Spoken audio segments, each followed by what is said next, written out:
वासुदेवाय। श्रीमद् भागवतम स्कंद 1 अध्याय 16। परीक्षित ने कलयुग का सत्कार किस तरह किया। श्लोक संख्या 27। ज्ञानम विरक्ति ऐश्वर्यम शौर्यम तेजो बलम स्मृति स्वातंत्र्यम कौशलम कांति धैर्यम माधर्वम एवच ज्ञानम विरक्ति ऐश्वर्यम शौर्यम तेजो बलम स्मृति स्वातंत्र्यम कौशलम कांति धैर्यम माधर्व एवच ज्ञानम विरक्ति ऐश्वर्यम शौर्यम तेजो बलम स्मृति स्वातंत्र्यम कौशलम कांति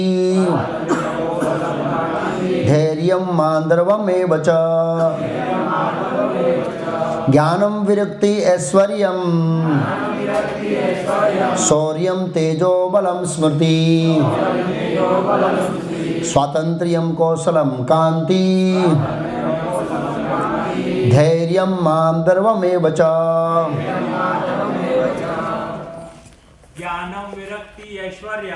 ज्ञानम विरक्ति ऐश्वर्यम शौर्यम तेजो बलम स्मृति स्वातंत्र्यम कौशलम कांति धैर्यम माधर्वमेवच। माताएं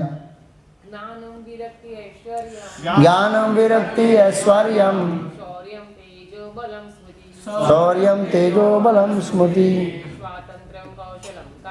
स्वातंत्र्यम कौशलम कांति धैर्य माधर्वमेवच।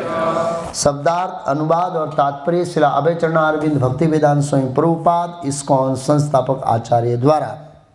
ज्ञान से शुरू होगा। ज्ञान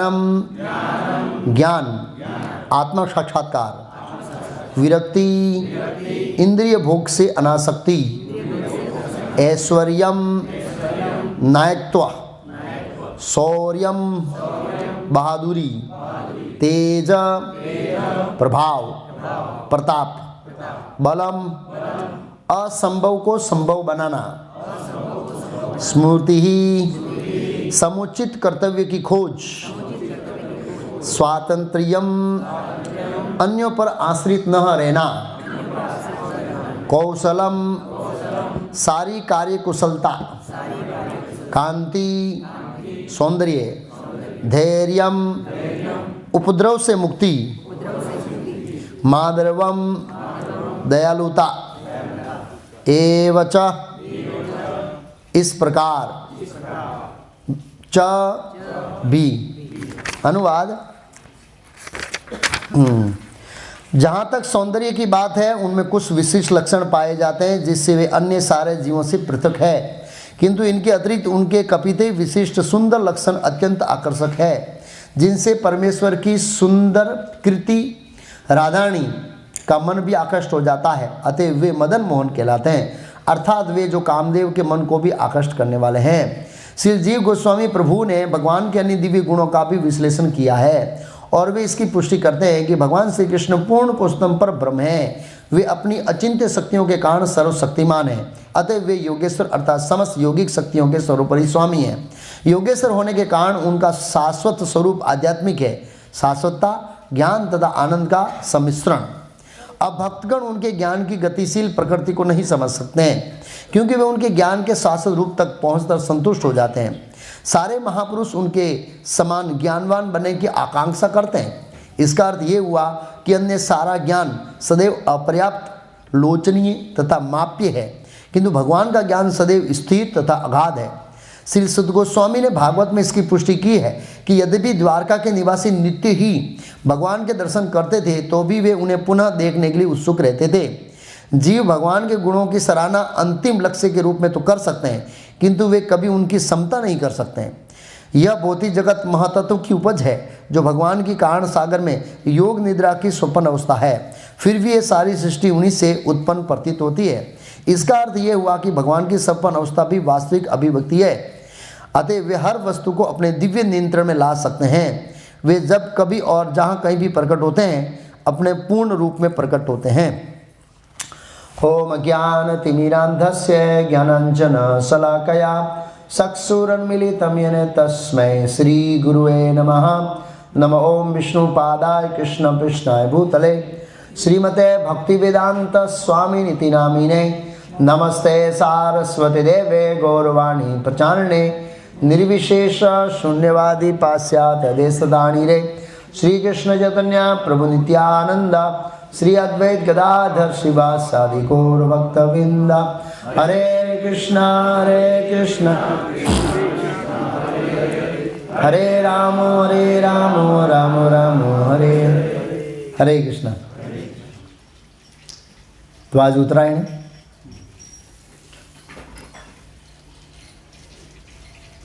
अलग अलग स्तर के लोग इस भौतिक जगत में अलग अलग उत्सवों के माध्यम से अलग अलग आनंद लेते हैं।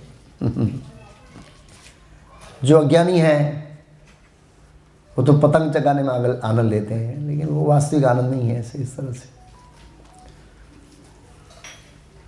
जो सदाचारी है और नैतिक जीवन के जानकार हैं या सामाजिक जीवन के जानकार हैं, वो आज जो उत्तरायण है उसका एक विशेष महत्व है कि दान पुण्य होता है तो वो कहीं ज़्यादा में दान मिलता है आपको रिटर्न में। 1000 रुपये दे दोगे 10 लाख का फल मिलेगा। तो आज अच्छा मौका है, 1 लाख दे दो करोड़ का फल मिल जाएगा। हम मंदिर बना रहे हैं, आपको 1000 गुना फल मिलेगा। तो हम देखते हैं, इसलिए ये उत्तरायण नहीं वास्तव में सही है। शास्त्र में बताया है मकर संक्रांति, सूर्य मकर राशि में प्रवेश करता है और ये बहुत शुभ माना जाता है। सूर्यदेव के 180 रास्ते हैं। कितने रास्ते हैं? 180। सूर्य रोज अपना रास्ता बदलता है और वायु पुराण में लिखा है कि एक बार सूर्यदेव अपने घोड़ों में रथ को जोत देते हैं। वो घोड़े कितने समय तक चलते हैं मालूम है? 24 घंटे में स्टॉप नहीं होते हैं। कितने समय से होता है? 1 मनमंत्र तक घोड़े दौड़ते हैं नॉन स्टॉप। कितने मनमंत्र तक? 72 चतुर्युग तक वो सूर्यदेव के घोड़े दौड़ते ही रहते हैं, ऐसे थकते नहीं है। सूर्यदेव ये वहीं रहते हैं। कितनी बड़ी जॉब है सूर्यदेव की है। ऐसा नहीं कि सूर्यदेव को हमको प्रकाश देना है, तीनों लोगों को, भू भूअर और स्वर्ग लोग, तीनों लोगों को प्रकाश देता है सूर्यदेव। 180 ट्रैक है उसके, रास्ते हैं ट्रैक में। आज उनका नीचे जाने वाला लास्ट दिन है, कल से वो अपना ट्रैक चेंज करेंगे ऊपर में। आज ये दक्षिणायन का अंतिम दिन है, कल से उत्तरायण शुरू होगा। सूर्य अपना रास्ता बदलेगा आज रात को। वो रामगति पर मुहूर्त बता रहे थे, उसमें मुहूर्त होता है। वास्तविक उत्तरायण शाम को शुरू होती है, मतलब वो ज्योतिष के अनुसार दिन आज माना जाता है, लेकिन वो दोपहर के बाद कुछ मुहूर्त है इस तरह से। तो सूर्य अपना ट्रैक मकर राशि में प्रवेश करेगा रात को समथिंग अपने समय में। तो ये सूर्य है, वो आगे आएगा तेजों में। हम वर्णन करेंगे कि इस भौतिक जगत में जितना भी तेज है वो तो अल्टीमेट सूर्य का तेज कहाँ से आता है? भगवान से आता है। ब्रह्मा जी ने बताया भगवान का, मैं सूर्य का तेज में हूँ। और ब्रह्मा जी का यक्षूर्य सविता सकल ग्रहाणाम राजा समस्त सुर मूर्ति अशेष तेजो यस्यः संभ्रत काल चक्रो गोविंदमादि पुरुषम तमाम बजामी। सूर्य के अंदर से 1 लाख प्रकार की किरणें निकलती है। कितने लाख प्रकार की? 1 लाख। और एक एक किरण का अपना अपना व्यक्तित्व है। एक किरण से वो चंद्रमा का पोषण करता है, एक को शुक्र ग्रह का, एक शनि का, एक मंगल का, और कुछ किरणें ही मनुष्य लोग आती हैं, उनसे पोषण होता है। 1 लाख प्रकार की विविधता है सूर्य की किरणों में। हर एक किरण का अपना अपना मतलब प्रभाव है। लोग तो हम लोग ये 4-5 ही किरणों को जानते हैं ना, है, एक्सरे, ये सब सूर्य की किरणों से आता है। क्या क्या और है, बहुत सारे वेव्स हैं ना, ये सूर्य के वेव, भूल गया नाम, 7-8 प्रकार के ये जो मनुष्य समाज वैज्ञानिक लोगों ने ढूंढा। 1 लाख प्रकार के किरण है सूर्य के, और एक एक किरण में एक एक महत्व, बहुत वस्तु रहती है उसमें, आप सोचिए। और अलग अलग उसमें वायु पुराण लिखा है किस किरण से क्या पोषित होता है, किसको पोषण करता है सूर्य। आप सोचिए कितना महत्व सूर्य देवताओं में, इसलिए लोग सूर्य का पूजन करते हैं, तो ऐसे नहीं करते हैं। लेकिन हमें याद रखना चाहिए कि सूर्य की शक्ति कहाँ से आती है। यक्षु रेता सविता सकल ग्रहाणाम राजा समस्त सुर मूर्ति अशेष तेजा। संप्रति काल चक्रो गोविंद आदि पुरुषम तमाम भजन। मैं ऐसे गोविंद को भजन करता हूँ जिनकी सूर्य आंख रूप है। क्या है खाली आंख है भगवान के पास, वो आंख का तेज है। भगवान के आंख में से 1 लाख प्रकार की किरण निकलते हैं कितने किरण, हाँ। तो इस तरह ये सूर्य अपना बदलाव करता है, मकर राशि में प्रवेश करता है, इसलिए ये शुभ माना गया है। और इस दुनिया में जो लोग भी है दान पुण्य करना चाहते हैं, इस समय खास करके वो दान पुण्य करते हैं, ये उसका मतलब है। चाइना वालों ने बुद्धि लगाया और भारतीयों को मूर्ख बना दिया। आज के समय में पहले 50 साल पहले लोग सब धार्मिक एक्टिविटी करते थे, और आज हम पतंगों में चढ़ गए, चाइना का बिजनेस बढ़ा रहे हैं किसका बिजनेस बढ़ा रहे हैं, अब तो भारत में ही बनाना लोगों ने शुरू कर दिया ऐसे। लेकिन ऐसा कहने का मतलब ये है, ऐसे जो भी है। तो इस शुभ अवसर पर हमें भगवान कृष्ण की कथा को क्या करना चाहिए, सुनना चाहिए। सूर्य नित्य उदय और अस्त होते हुए हमारी आयु को क्षीण करता है, लेकिन जिन्होंने अपना जीवन भगवान के श्रवण कीर्तन में अर्पित कर दिया है, ऐसे लोगों की आयु क्षीण नहीं होती है। तो भक्त को शुभ स्थिति हो अशुभ स्थिति हो, अच्छा वातावरण हो बुरा वातावरण हो, भक्त को क्या करना चाहिए, भगवान की कथा सुननी चाहिए। श्रील प्रभुपाद जी एक बार दिल्ली में थे, और उस समय वो भारत पाकिस्तान का युद्ध का थोड़ा मामला था। तो अचानक सायरन बजा, कहीं पर बम गिराया होगा, फट ने लाइटें बंद कर दी, सब चीज़ें हड़बड़ गए। प्रभुपाद जी अंधेरे में लेक्चर दे रहे बिना बिंदास के प्रभुपाद जी ये बताना चाहते हैं ये बौद्धिक जगत में ऐसे ही चलता रहेगा, हमें कृष्ण कथा के बारे में विचलित। हाँ, एक बार पूछा गया कि प्रभुपाद जी ये बॉम्ब हमारे ऊपर गिर गया तो हम देखेंगे वो कृष्ण आ रहे मृत्यु के रूप में, आइए स्वागत है आपका। जैसे पितामह भीष्म में स्वागत किया था, कब, महाभारत युद्ध जब भगवान मारने गए तो पितामह जैसे आइए प्रभु आइए, मैं आपका ही इंतज़ार कर रहा हूँ ऐसे।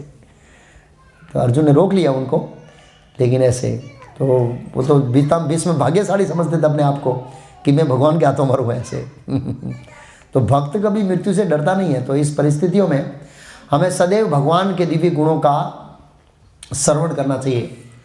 और यहाँ पर विशेष करके पृथ्वी देवी धर्मदेव के सामने, जो बैल के रूप में है धर्म, उसके सामने कृष्ण के गुणों का बखान कर रही है।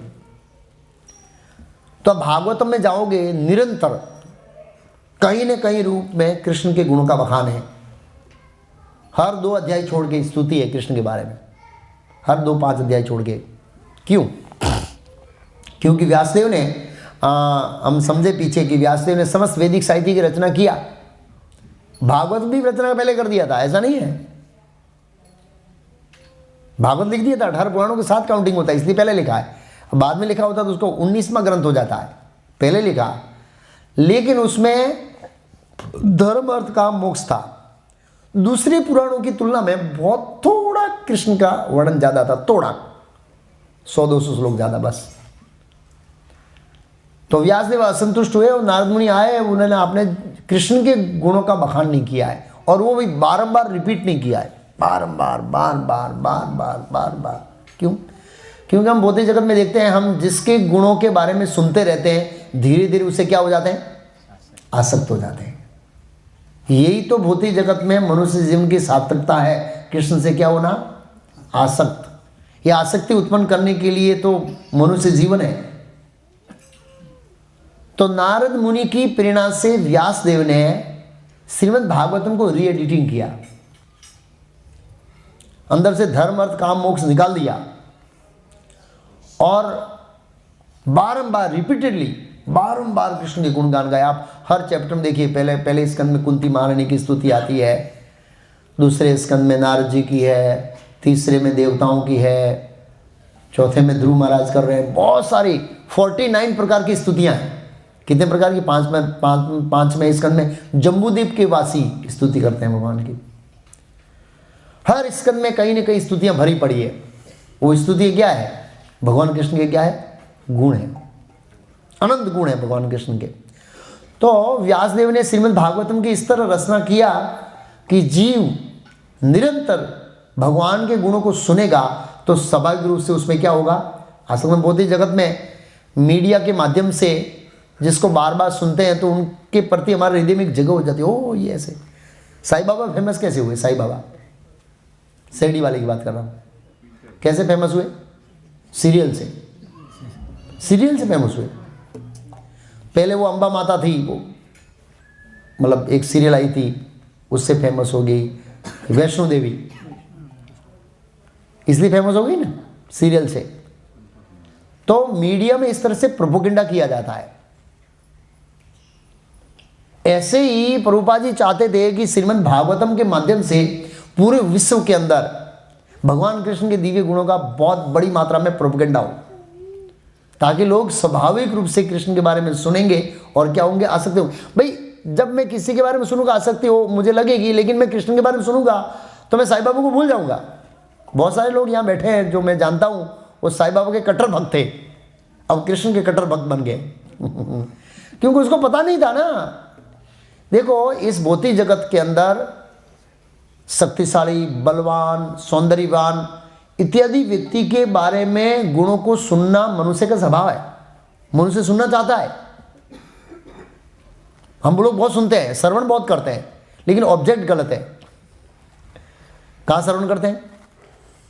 मोबाइल में सुबह से शाम तक कुछ न कुछ सुनते रहते हैं हम लोग। भले न्यूज हो, राम मंदिर का उद्घाटन हो, वो तो कृष्ण कथा के अंदर आ गए, लेकिन बहुत सारे ऐसे बहुत चीज़ें, क्रिकेट हो, ये हो, युद्ध हो, वर्ल्ड का न्यूज हो, सुनते रहते। आप ट्रेन में जाइए, लोग एक भी व्यक्ति मोबाइल के बिना खाली नहीं बैठा है। बच्चों से लेकर बूढ़ों तक, और 12-1 बजे तक उसको सोने ही नहीं देता है जब तक वो पूरा थक नहीं जाता है। मैंने इसे देखा था, एक बार हम WIC मीटिंग बॉम्बे जा रहे थे, एक बूढ़ा व्यक्ति था, रात 2 बजे तक मोबाइल मचल रहा है, बस बैठा बैठा। क्या है, कई बार बूढ़े लोगों को नींद नहीं आती है और एक ही सहारा होता है, क्या? मोबाइल ये बहुत डेंजर है। अरे ये हरे कृष्ण महामंत्र इतना पावरफुल है, माला हाथ में डालो सीधी गुलाटी मार देंगे। सुबह सुबह में कितनी गुलाटी मारते हैं हम लोग, है? इसकी साइड इफेक्ट भी नहीं है, उसकी साइड इफेक्ट है। क्यों? दयाय तो विषयान संग संग स्तेषु उपजायते संजात संजायते काम काम क्रोध भिजाते। ये भौतिक विषयों को देखेंगे तो मन के अंदर विकार उत्पन्न होंगे, और यम यम वापि स्मरण भावम तमते क्लेवरम तम तमवती कौनते। या मृत्यु के समय इन विषयों का चिंतन करते हुए हम दुर्गति को प्राप्त होंगे। जब भगवान के एक तो फायदा ये है कि नाम लेंगे और सोते सोते आएगा, तो फिर उसमें सपने भी कृष्ण के आएंगे, उधर सपने भी एक दूसरे आएंगे। लोग बोलते हैं इसका सपना था, इसका सपना था, और सपना आएगा नहीं, इतना सारा मोबाइल में देखते हैं। तो मैं श्रीमद् भागवत में पढ़ रहा था 10वें स्कंद में, वहाँ पर मध्वाचार्य ने सपने के बारे में बताया कि जिन विषयों को अपने जीवन में देखते हैं और अनुभव करते हैं और उसको बहुत गौर से ध्यान करते हैं, तो रात में सपने में आते हैं। वो उन्होंने बताया। वो दूसरा एक सिद्धांत समझाने के लिए उन्होंने बताया, ये भौतिक जगत कैसे सपन अवस्था जैसा ही इस श्लोक के तात्पर्य में लिखा ना, ये महाविष्णु की स्वप्न अवस्था है, ये पूरा मटेरियल वर्ल्ड। हम महाविष्णु के सपने में जी रहे हैं। भगवान का सपना कितना बड़ा है, जो हमको रियलिटी लगती है, वास्तविक लगता है ऐसे। तो कहने का मतलब हम श्रवण बहुत करते हैं, इसलिए हम इन भौतिक विषयों से आसक्त हो जाते हैं, आदि हो जाते हैं। तो स्वाभाविक रूप से वेद व्यास ने हमको बहुत बड़ा विषय दिया है सुनने के लिए, और जो कभी न तृप्त होने वाला विषय है उसमें तो हम बोरिंग हो जाते हैं। एक देखा नहीं ये अच्छा नहीं है, दूसरा देखा बोले ये भी अच्छा नहीं है, तीसरा देखा ये। और आजकल टीवी में कितनी सारी चैनल आ गई है पता है? एक चैनल में कंटाला आ जाओ, दूसरा ऑप्शन, तीसरा ऑप्शन, चौथा ऑप्शन, 5 ओहो 50 चैनल है, और इसमें वेराइटीज ऑफ एक्टिविटी चल रही होती है। किसी में फिल्म चल रहा है, किसी में सासू बहू की कुछ सीरियल चल रही है, किसी में कोई योद्धा, वीर योद्धा की कथा चल रही है, सो मैनी थिंग। ये क्या साबित करते हैं? ये वेराइटी क्यों आती है चैनल में? क्या कहना? लोगों को वेराइटी ऑफ श्रवण करने की इच्छा है, श्रवण करने की वेराइटी में इच्छा है ना, तो टीवी में श्रवण ही करते हैं ना हम लोग। तो भागवत में इतनी सारी वेराइटी दी है, हर अध्याय के अंदर वेराइटी दिया है सुखदेव गोस्वामी ने। बहुत सुखदेव गोस्वामी पटु थे वैदिक ज्ञान को प्रस्तुत करने में, कितनी सारी कथाएं दिया है, अलग अलग टॉपिक है भागवत के अंदर। हम सुन के हमारी आत्मा का पोषण कर सकते हैं, कहने का मतलब ये। तो नारद जी की आज्ञा से वेद व्यास को उपदेश मिला कि आप बारंबार कृष्ण के लीलाओं गुणों का वर्णन करो, और जब जीव सुनेगा तो स्वाभाविक रूप से उसमें आसक्त होगा। इसका हम उदाहरण देखते हैं, हाँ, माता रुक्मिणी जिन्होंने कृष्ण के गुणों को सुना था, जब वो विद्यमान थे इस दुनिया में। वैसे बहुत सारी वीर कन्याएं थी जिन्होंने कृष्ण के बारे में सुना था, और उन्होंने मन बनाया था हम कृष्ण से विवाह करेंगे, इस तरह से उनके गुणों को सुना था। और उसके साथ साथ ऐसे नहीं है, बहुत सारे पुरुष भी थे जिन्होंने कृष्ण के बारे में सुना और कृष्ण से क्या हुए, आसक्त हुए। उद्धव जी इत्यादि सब लोग, बहुत सारे, पितामह भीष्म इत्यादि, वो भी सब सुनते थे कृष्ण के बारे में। ऐसे बहुत सारे लोग हैं जिनके कोई कल्पना नहीं कर सकते। तो इसलिए ये गुणगान चल रहा है। तो जहाँ तक मुझे पता है कि किया था, स्मृति तक किया था, स्वातंत्र्यम से लेना है, स्वातंत्र्यम से लेना है। तो स्वातंत्र्य का पूर्वाजन ट्रांसलेशन किया है इस श्लोक के अंदर। मैं ट्रांसलेशन के ऊपर ही जाऊंगा। ऐश्वर्यम विरक्ति स्वतंत्र, अन्यों पर आश्रित ना रहना। इस दुनिया में सभी जीव एक दूसरे पर क्या है, आश्रित है। हम पृथ्वी पर आश्रित है। पृथ्वी किसके ऊपर आश्रित है, भूमंडल के ऊपर आश्रित है। भूमंडल शेषनाग के ऊपर आश्रित है, शेषनाग कूर्म के ऊपर आश्रित है, कूर्म से भगवान है, मतलब भगवान के ऊपर आश्रित है। कहीं ना कहीं जाओगे, कोई ना कोई आश्रित है। इवन सूर्य भी हमको दिखाने के लिए आश्रित है। किसके ऊपर पता है, कोई ऑब्जेक्ट को दिखाना है तो सूर्य भी हमारे ऊपर आश्रित है। कैसे बताइए, आंखें ही नहीं होगी तो सूर्य दिखाएगा किसको, बराबर ना। तो सूर्य आंखों पर आश्रित है और आंखें सूर्य पर आश्रित है। इसलिए श्रीमद् भागवत के 10वें स्कंद में बताया कि श्रीमद् भागवत में 10 विषयों का वर्णन है। अतः सर्ग विसर्ग उतय पोषणम मनमंत्री स्वनो कथा निरोधो मुक्ति आश्रय। लास्ट टॉपिक आश्रय, वो आश्रय तत्व कौन है, कृष्ण है। और उन्होंने बताया कि इस भौतिक जगत में एक जीव अन्योन्य आश्रित है, तो उनको आश्रित करते कौन है, बोला परम आश्रय, वो कृष्ण करते हैं। देवता भी, शिव जी भी आश्रित है कृष्ण के ऊपर, ब्रह्मा जी भी आश्रित है कृष्ण के ऊपर। इन सब ने अपने आप को व्यक्त किया है क्या, कि हम सब आश्रित हैं भागवतों के अंदर। सभी लोग कृष्ण के आश्रित हैं और कृष्ण किसी के ऊपर आश्रित नहीं है। प्रभुपाद जी ने ट्रांसलेट कहा, अन्यों पर आश्रित ना रहना। भगवान किसी के ऊपर डिपेंड नहीं है। भगवान किसी को प्रकाश दिखाना चाहते तो डिपेंड नहीं है। भगवान किसी को आंखें देना चाहते तो डिपेंड नहीं है। भगवान कुछ भी करने के लिए, किसी के शिव के साथ कैसा ही व्यवहार करने के लिए कोई निर्भर नहीं है। ब्रह्मा जी ने बछड़े छुड़ा लिए, भगवान उनको निर्भर थोड़ी थे, उन्होंने अपना बछड़ा बना दिया, जाओ तुम रखो तेरे पास तेरा, हाँ बना लिया। निर्भर नहीं थे वो। निर्भर होते तो उनको बछड़ों की कमी लगती है, भाई मेरे बछड़े क्या जवाब दूंगा शाम को, सब नंद महाराज इत्यादि को, हमारे बछड़े कहाँ गए भाई, हमारे लड़के कहाँ गए भाई। लीडर को पूछते ना, तो लीडर तो कृष्ण थे। कई बार हम ले जाते हैं भक्तों को, सेवा में कुछ होता है तो घर वाले किसको पकड़ेंगे, लीडर को पकड़ेंगे, भाई हमारे कहाँ गए घर वाले। तो भगवान ऐसे ब्रह्मा जी को वो डिपेंड नहीं थे। इस तरह से उन्होंने क्या किया, ऐसे बहुत सारे किस्सा है। और भगवान गए थे क्षीर सागर में, तो क्षीर सागर में गए तो ये जो पूरा भूमंडल के साइड में लोकालोक पर्वत के बाहर सूर्य का प्रकाश नहीं जाता है, अंधेरा था।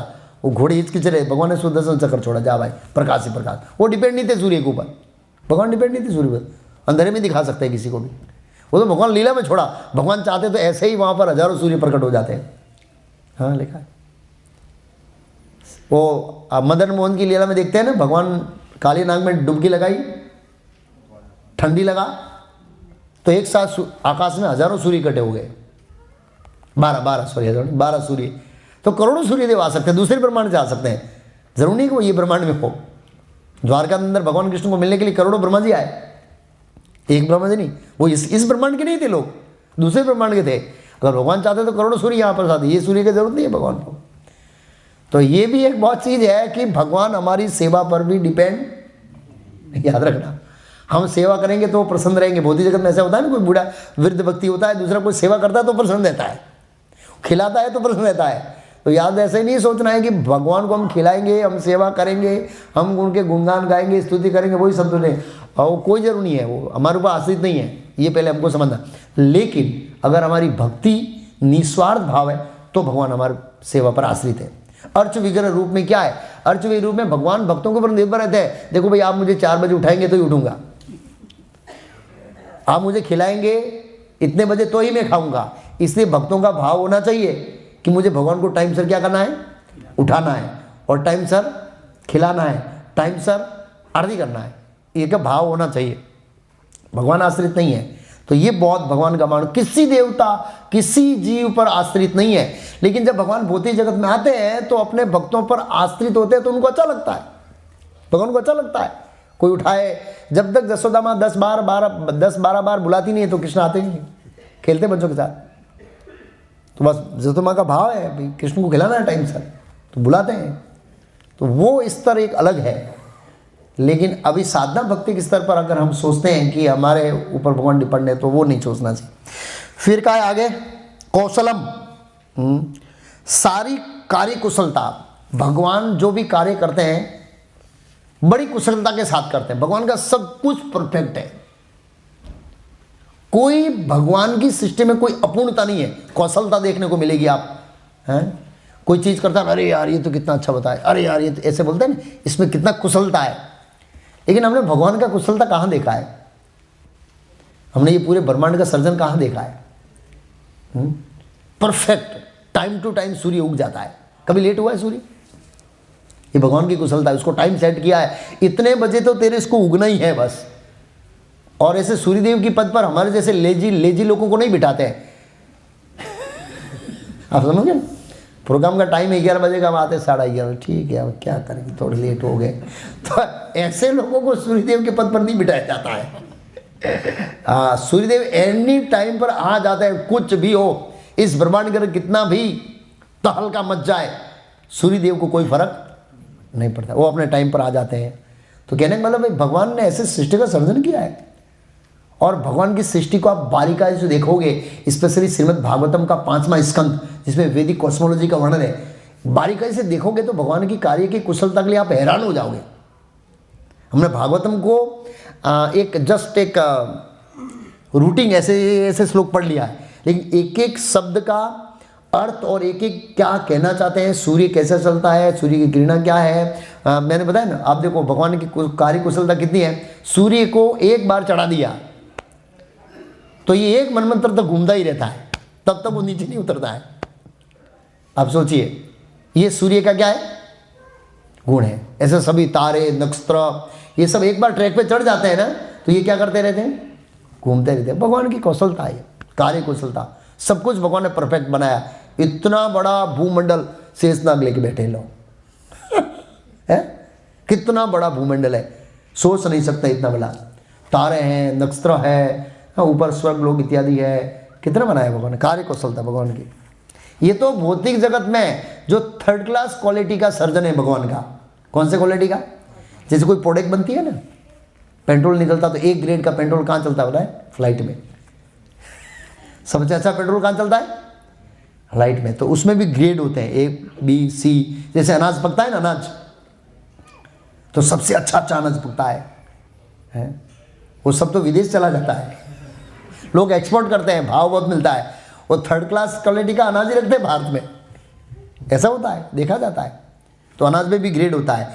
ऐसे भगवान के सर्जन का भी ग्रेड है। ये तो एकदम कचरा जैसा भगवान का सर्जन है, मतलब भगवान की तुलना में ऐसे बाह्य एनर्जी, भगवान की बाह्य शक्ति है, लेकिन भगवान की अतरंग शक्ति जो स्पिरिचुअल वर्ल्ड को मैनेज करती है आध्यात्मिक जगत में, भगवान का सर्जन देखेंगे आप हैरान हो जाएंगे। वहाँ का पानी अमृत जैसा है। हमने तो कभी अमृत चखा नहीं है, खाली सुना है कि देवताओं और असुरों ने अमृत निकाला था, चखा नहीं है। नहीं चखा है, लेकिन भूल गए कब चखा था, पता है? याद करिए, सबने चखा है, जी भर कर चखा है। अरे हम सब स्पिरिचुअल वर्ल्ड में ही थे भाई, जब आध्यात्मिक जगत में थे ना, तो उसके अमृत जैसे पानी को पीते थे। प्रभु बच्चे को थोड़ा, माता लोग बच्चे को ध्यान रखिए किसके बच्चे हैं प्लीज। तो आध्यात्मिक जगत का जो भगवान की विविधता है उसकी तो कोई तुलना ही नहीं कर सकता है। और भगवान के सर्जन का ये देखिए, कलयुग के प्रभाव के कारण पृथ्वी ऐसी हो गई है, ऐसे एकदम सूखी उकी। बाकी आप वेदिक काल में समझेंगे, त्रेता युग में, सतयुग में, इवन द्वापर युग में अद्भुत सौंदर्य था, भगवान की कार्यकुशलता। कांति, कांति के मतलब सौंदर्य। प्रभुपाद जी ने तात्पर्य में आज का जो हमने सौंदर्य का लिया था प्रभुपाद ने, जहां तक सौंदर्य की बात है उसमें कुछ विशिष्ट लक्षण होते हैं, वो समझ जीवों से अलग है। और भगवान के सौंदर्य के बारे में तो हम कितना भी बोले वो क्या पड़े, कम पड़े। और हमने कई बार चर्चा किया है जिसकी कोई तुलना नहीं कर सकता है। तो उसमें उदाहरण दिया है प्रभुपाद जी ने कि द्वारका के वासी हर रोज भगवान के सौंदर्य के देखने के आदी थे, फिर भी वो संतुष्ट नहीं हो रहे। एक एग्जाम्पल दे दिया, रोज निहारते थे भगवान। इस भौतिक जगह में रोज किसी को देखो ना तो 15 दिन में तो उसका मुंह देखने का मन नहीं करता है। और वो देखते हैं जब थोड़ा लाली वाली लगाते हैं तब देखते हैं ऐसे, बाकी पता जो भूतनी जैसे लगते हैं लोग, ऐसे क्षमा करना वाला लोग ऐसे ऐसा पाया जाता है। मैं एग्जाम्पल देता हूँ, लोग ऐसे ही मतलब आर्टिफिशियल चीज़ों से कॉस्मेटिक लगाकर अपने आप को सुंदर बनाने का प्रयास करते हैं, वो ज़्यादा टिकता नहीं है ऐसे। और अल्टीमेट बुढ़ापे के अंदर भी उसका कोई असर होता नहीं है। लेकिन भगवान कृष्ण के ऐसे द्वारकावासी नित्य रोज, हालांकि भगवान कृष्ण का जो द्वारका का सौंदर्य था उससे भी वृंदावन का सौंदर्य उसको भी पछाड़ने वाला था, क्योंकि वृंदावन में भगवान जो श्रृंगार करते थे फूलों से करते थे, मुकुट नहीं पहनते थे, तो उसमें अनगिनत भगवान सुंदर लग रहे थे। करोड़ों करोड़ों कामदेवों को भी लुभाने वाले थे, ब्रह्मा जी ने ऐसा कहा, करोड़ों कामदेवों को पछाड़ देते हैं ऐसे। लेकिन फिर भी द्वारका में भगवान निसंदेह कृष्ण है तो सुंदर थे। तो प्रभुपाद जी ने एग्जाम्पल दिया सौंदर्य का इस तरह से। और हम देख रहे हैं, हम भौतिक जगत में भौतिक सौंदर्य देखने के लिए लालायित रहते हैं, लेकिन हम कृष्ण का सौंदर्य सुनेंगे, और सुनेंगे ही नहीं, भक्ति करेंगे तो उस सौंदर्य का आस्वादन भी कर पाएंगे। प्रभुपाद जी ने एक भगवद गीता के श्लोक के तात्पर्य में लिखा, जो श्लोक है ना, विषया विनिवर्तते निहारस्य देयिनम रसवर्जम रसो अपस्य परम दृष्ट्वा निवर्तते।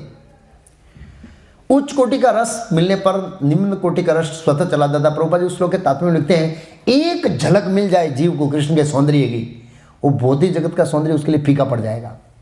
कितनी झलक? एक झलक। और वो किसको मिली थी? नारद जी को मिली थी। नारद जी जब पिछले जन्म में दासी पुत्र थे और वो जब गए और भगवान परमात्मा रूप में प्रकट हुए, तो डायरेक्ट नहीं हुए वो तो, और एक रूप दिखा, अरे वो गदगदित हो गए, उसके लिए तड़प रहे थे, तड़प। तो फिर भगवान ने अदृश्य रूप में कहा कि ये सैंपल था भाई, और ये फ्री में नहीं मिलेगा। ये बताने के लिए है कि भाई हमको इस तरह प्रोत्साहन देने के लिए। कई बार भगवान क्या करते हैं, हम भक्ति में निरुत्साहित होते हैं तो इस तरह से साक्षात करके हमको क्या करते हैं, अलग अलग, कई बार सौंदर्य का है, कई बार कोई घटनाओं का है, कई बार भगवान बचा लेते हैं। इस तरह से भगवान हमको विश्वास दिलाने के लिए। आप सोच रहे होंगे, यहाँ पर एक बच्चा था, पता है, खेल रहा था अभी, वो 2nd फ्लोर से गिर गया था, कुछ नहीं हुआ। कितने फ्लोर से? फ्लैट की बात कर रहा हूं, फ्लैट के 2nd फ्लोर से गिरा है, फिर भी कुछ नहीं हुआ है। तो कई बार ऐसे क्या करते हैं भगवान, पेरेंट्स को भक्ति में लाने के लिए इस तरह से सीरियस, मतलब उनको विश्वास आ गया, कुछ नहीं हुआ खास। काफ़ी साल पहले की घटना है उसकी, तब छोटा था। आप सोचिए, वो खेल रहा था और बारी में गया, दे धड़म नीचे पीला, डाउन में, जमीन में, फेत दिलाने के लिए। फेत, इससे फेत उत्पन्न होता है ना, भगवान की कृपा से बच सकते हैं, ऐसे नहीं बच सकते हम लोग। हाँ, ऐसे बहुत सारे अलग अलग तरीकों से, ऐसे अलग अलग तरीकों से भगवान साक्षात्कार करवाते हैं हमको उत्साह देने के लिए। ऐसे ही सौंदर्य की झलक दिखता है। प्रभुपाद जी कहते हैं, एक झलक सौंदर्य की मिल जाए तो भौतिक जगत का सौंदर्य फूका फट जाए। इस तरह सौंदर्यम, कांति सौंदर्यम, धैर्यम, उपद्रव से मुक्ति। भगवान का धैर्य भी अगाध है, हमारे धैर्य की लिमिटेशन है। मान लो यहाँ कोई सन्यासी आता है तो हम पूछते हैं क्या पहुँचा, बोला करजन, ठीक है, तो कीर्तन चालू करते हैं। और ट्रैफिक जाम हो गया तो 4-5 फोन मार देंगे, कहाँ पहुँचे, कहाँ पहुँचे, कहाँ पहुँचे, कहाँ पहुँचे। अधैर्य है हम, धीरज नहीं है हमको। और भगवान करोड़ों जन्मों से हम सबका इंतजार कर रहे हैं। कितने जन्मों से? हमारे करोड़ों जन्मों से। आ जाएगा, अभी आएगा मेरे पास, अभी भक्ति में आएगा, अभी आएगा, अभी आएगा। भगवान अपना कभी धैर्य नहीं तोड़ते। आप सोचिए, भगवान का धैर्य भी अगाध है। जैसे सौंदर्य भी अगाध है ना, ऐसे धैर्य भी अगाध है। कितना धैर्य धारण करके बैठे हैं। मान लो एक पिता का एक लड़का खो गया है, तो कितना धैर्य धारण करेगा? 1 साल, 2 साल, 4 साल, 5 साल, फिर बोलेगा ये बचाएगा ही नहीं। भगवान ऐसे नहीं। और भगवान उस धैर्य के साथ बारंबार खुद अवतार लेते हैं, बारंबार आचार्यों को भेजते हैं, बारंबार व्यास देश से उनके अवतार आकर शास्त्रों को लिखते हैं। ये चलता ही रहता है। करोड़ों जन्मों से बोधि जगत में है, फिर भी भगवान ने धैर्य तोड़ा नहीं है कि अब ये नहीं आएंगे। ऐसी आशा छोड़ी नहीं है। हमारा धैर्य टूट जाता है ना भाई। हमारे कोई प्रियजन चल जाए घर छोड़ के, तो हम 5-7 साल में तो नॉर्मल हो जाएंगे, अब ये नहीं आएगा। और हम आशा भी नहीं रखते, उसको याद भी नहीं रखते हैं। भगवान हमको याद रखते हैं, और याद के साथ साथ हमको बुलाने के लिए उनका प्रयास चलता ही रहता है, चलता ही रहता है, चलता ही। परमात्मा रूप में चलता है, गुरु के रूप में चलता है, शास्त्रों के रूप में चलता है, और अपने अवतारों के रूप में चलता है। इतना धैर्य है भगवान का। सोच सकते हैं हम लोग इस तरह से। धैर्यम, दयालुता, माधुर्यम, दयालुता। भगवान कितने दयालु हैं भाई। इसको मैंने बहुत अलग अलग दृष्टिकोण से समझाया पहले। दयालुता, कितने सारे लोग हैं भगवान कृष्ण को कितनी सारी गालियां दे रहे हैं। दे रहे कि नहीं दे रहे? ये तो लंपट है न, ये पॉलिटिशियन है न, महाभारत में ऐसा किया न, उधर ऐसा किया न, इसको मार दिया, कंस को मार दिया। और एक आदमी मेरे प्रश्न पूछा, ये आपके भगवान कैसे अहंकारी है? इसमें मैं ये हूँ, पांडवा नाम अहम धनंजय, अहम अहम अहम अहम। कितना अहम? लोग ऐसे पूछते हैं, कितना अहम? 10वां अध्याय पूरा अहम से भरा पड़ा है। भगवान बोलते हैं ना अपने विभूतियों का, इसमें मैं ये हूँ, मैं हूँ, मैं हूँ, मैं हूँ, मैं हूँ। तो बोले ये अहंकार नहीं है? अरे ये अहंकार नहीं है, क्योंकि वो है इसलिए बोले। हम नहीं है तो भी बोल रहे हैं। हम शरीर नहीं है फिर भी बोले मैं हूँ। अरे मैं क्या हूँ? मुझे पता ही नहीं मैं क्या हूँ। भगवान है तो वास्तव में बोल रहे हैं। इस तरह से लोग बहुत सारा आरोप लगाते हैं। उन लोगों को भगवान कितना अच्छा जीवन देते हैं। दया है भगवान की। क्या है? उनको भी शरण में आने का मौका देते हैं। दया है। हे कृष्ण करुणा सिंधु, करुणा मीन्स दया। भगवान दया के क्या है? सागर है। जैसे उनका शक्ति अनंत है, उनका सौंदर्य अनंत है, उसकी दया भी अनंत है, इसकी कोई कल्पना नहीं कर सकते। माधुर्य, दयालुता एवं इसका। नेक्स्ट है प्रांगल्यम, इस श्लोक में नहीं, उदारता। भगवान कृष्ण क्या है? उदार। उदारता उसको कहते हैं जो हमारे अपराधों को क्षमा करता है। बोले ना ये व्यक्ति उदार है, वो क्षमा कर दिया। उदारता एक। भगवान कितने उदार है।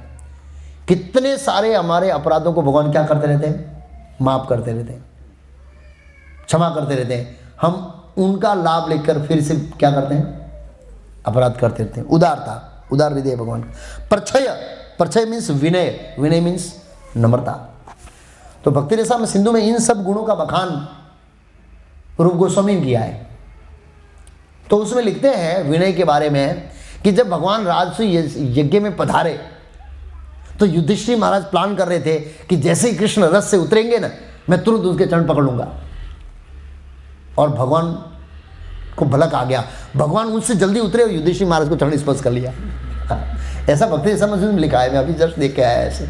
आप सोचिए कितनी निम्रता है भगवान के अंदर। युधिष्ठिर महाराज प्लान कर रहे थे, मन में सोच रहे थे जैसे ही कृष्ण उतरेंगे मैं चरण स्पर्श करूंगा, क्योंकि इस राजसूय यज्ञ में उनको परम भगवान के रूप में घोषित करना है। वो तो युधिष्ठिर महाराज को पता था। तो मैं आदर दूंगा, दूसरे राजा देंगे ना आदर भाई। लेकिन युधिष्ठिर महाराज चरण स्पर्श करने जाते हैं, उससे पहले कृष्ण जल्दी जल्दी उतर जाते हैं और उनका चरण स्पर्श कर लेते हैं, शिष्टाचार बताने के लिए। कितनी नम्रता है भगवान के अंदर, विनय। बहुत सारी जगह भगवान ने अपनी नम्रता का प्रदर्शन किया है, बहुत जगह, बहुत स्टोरियाँ मैंने बताई उसके बारे में। यहाँ पर मैं झलक दूंगा एक्चुअली से। विनय, शीलम स संकल्प, भगवान का संकल्प है वो अमोघ है।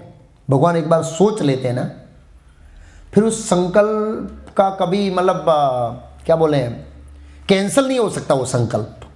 पांडवों को युद्ध में जिताना है बस, उसमें कोई कॉम्प्रोमाइज़ नहीं है, ऐसा संकल्प है भगवान का। संकल्पम। ओजह, ये बहुत महत्वपूर्ण है। ओज मीन्स पूर्ण ज्ञान, प्रभुपाद जी ने ट्रांसलेशन किया। कैसा ज्ञान? पूर्ण ज्ञान। प्रभुपाद जी बोलते हैं भौतिक जगत के मनुष्य का जो ज्ञान है वो कैसा है? सारे महापुरुष उनके समान ज्ञानवान बनने की आकांक्षा करते हैं। इसका अर्थ ये हुआ अन्य सारा ज्ञान सदैव अपर्याप्त, भगवान के सिवाय जीवों में ज्ञान अपर्याप्त, लोचशील, माप्य है। माप्य में से आप माप सकते हैं, इसके अंदर इतना इतना इतना इतना, बस माप सकते हैं ज्ञान को। लेकिन भगवान के अंदर जो ज्ञान है वो क्या है? अमाप है, पूर्ण ज्ञान, सभी सब्जेक्ट, सभी विषयों में। हाँ, किंतु भगवान का ज्ञान सदैव स्थिर तथा अगाध है, अगाध, जिसकी कोई लिमिटेशन नहीं है। पूर्ण ज्ञान लिखा है प्रभुपाद जी ने, मतलब प्रसंग मतलब। फिर बताया है बलम। बलम का परशुराम ट्रांसलेशन किया है उपयुक्त दक्षता, दक्ष, निपुण। निपुण व्यक्ति उसको कहते हैं कि जो कठिन से कठिन काम होता है और कॉम्प्लिकेट से भी कॉम्प्लिकेट काम होता है वो बड़ी आसानी से कर देता है, उसको क्या कहते हैं? निपुण। भौतिक जगत में ऐसा कॉम्प्लिकेट काम कोई व्यक्ति आसानी से नहीं कर सकता। भगवान है कॉम्प्लिकेट, मतलब मैं आपको बताऊं कॉम्प्लिकेट का उदाहरण। भौतिक जगत में अलग अलग जीव अलग अलग इच्छा करते हैं। क्या करते हैं? भौतिक जगत में अलग अलग जीव है, वो अलग अलग इच्छा करते हैं। और कई बार स्थिति में इतनी कॉम्प्लिकेट इच्छा होती है जीवों की, सामान्य मनुष्य के लिए पूर्ण करना उसके लिए क्या होता है? कठिन। अब इसका एक उदाहरण दूं मैं। भगवान ने कॉम्प्लिकेट इच्छा एक जीव की पूरी की, वो कौन है? ध्रुव महाराज। कैसे कॉम्प्लिकेट इच्छा? भौतिक जगत के अंदर आध्यात्मिक जगत बनाना है। बोला ऐसा लोक चाहिए जो ब्रह्मा जी से भी महान हो। वो भौतिक जगत में कैसे बना सकते हैं? जैसे मान लो एक जीव इच्छा करे कि इस रूम के अंदर, इस हॉल के अंदर मुझे ब्रह्मांड चाहिए। कोई जीव इच्छा करे, एक लड़का इच्छा करे पिताजी इसके अंदर पूरा ब्रह्मांड दे दीजिए मुझे, 14 लोक आ जाए, ये सब आ जाए, तो कोई बाप इच्छा पूरी कर सकता है? लेकिन भगवान कर देंगे। हाँ, भगवान के लिए कोई बड़ी बात नहीं है, कर सकते हैं भगवान। कितने बड़े बड़े ब्रह्मांड है, वो एक छोटी सी जगह से निकलता है। कहां से? हाँ, वो नारद जी की स्टोरी है ना, वो मोची और नारद जी की। सोई की नोक से क्या निकाल रहे हैं? भगवान के लिए बड़ी बात थोड़ी है सोई उससे निकालना, वो तो कुछ भी निकाल सकते हैं। हमारे दृष्टिकोण में कठिन है, हमको लगेगा ये सोई की नोक से हाथी कैसे निकलेगा, वो जो निकाल सकता है उनको ही पता है कैसे निकलेगा। तो इसको दक्ष कहते हैं, दक्ष, दक्षता। भगवान दक्ष है। भग, भोग का विषय, तो भगवान कृष्ण भोगता है। भग, भग इति गना। पराशर मुनि ने भगवान की व्याख्या देते हुए 6 ऐश्वर्यों के बारे में वर्णन किया। भग इति गना, जो 6 ऐश्वर्य धारण करता है वो भगवान है। भगवान का मतलब भोक्ता। भोक्तारम यज्ञ तपसाम स्वर्ग लोक महेश्वरम सुहदम सर्वभूतानाम ज्ञात्वाम शांति मिर्चति। भगवान जो है वो भोगता है, सभी विषयों के भोगता है। ये एक उनका महान गुण है। गांभीर्यम, गांभीर्यम का मतलब बताया प्रसन्नता। भौतिक जगत में जब स्थिति अच्छी होती है तो हम प्रसन्न होते हैं, स्थिति अच्छी नहीं होती तो हम दुखी होते हैं। लेकिन भगवान कभी भी अप्रसन्न नहीं होते, हमेशा स्माइल फेस पर रहता है भगवान का। कभी भी आप भगवान को ऐसे निराशित और दुखी अवस्था में नहीं देखेंगे, ये उनका स्वभाव नहीं है। क्या नहीं है? स्वभाव नहीं है भगवान का निराश होना इत्यादि, ऐसे हमेशा प्रसन्न। स्थैर्यम, स्थैर्यम का मतलब है स्थिरता। क्या लिखा है? स्थिरता। तो भक्ति रस में सिंधु में रूप गोस्वामी ने स्थिरता का बताया कि जो कोई एक व्यक्ति काम अपने हाथ में ले लेता है और उसके पीछे लगा रहता है जब तक पूरा ना हो जाए, उसको स्थिरता कहते हैं। हम लोग स्थिरता, स्थैर्य में नहीं है। क्यों? हम भक्ति करने में लगे, आज अच्छा हुआ तो एक माला कर दिया, कल रख दिया, परसों कर दिया। हम जब तक हमारा जो ध्येय है जन्म मृत्यु जरा व्याधि से बाहर निकलना, उसमें पूर्ण रूप से लगे नहीं रहते, लेकिन भगवान लगे रहते। उसमें महाभारत की कथा है, जब तक पांडवों को विजय नहीं दिलाएंगे भगवान चैन से नहीं बैठे। अर्जुन वो ब्राह्मण पुत्रों को मारने के लिए, प्रभुपाद जी ने इसमें भक्ति रसा में सिंधु में रूप गोस्वामी ने उदाहरण दिया स्मतक मणि का। स्मतक मणि की कथा में भगवान के ऊपर दोष लगाया गया।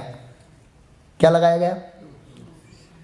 क्योंकि वो सत्राजित सूर्यदेव का भक्त था। आप बोलेंगे भाई द्वारका में भी डेमीगॉड के पूजक थे तो वो मेन द्वारका की बाउंड्री से बाहर थे। वहां पर एक वो है ना, आप देखेंगे भाग पढ़ेंगे तो वहां पर भगवान का स्वागत करने के लिए वेश्याएं आई, प्रोस्टिट्यूट आई। आप बोलेंगे अरे द्वारका में वेश्या, लेकिन वो द्वारका में आई मतलब गेट पर थे, वो समंदर नहीं थे।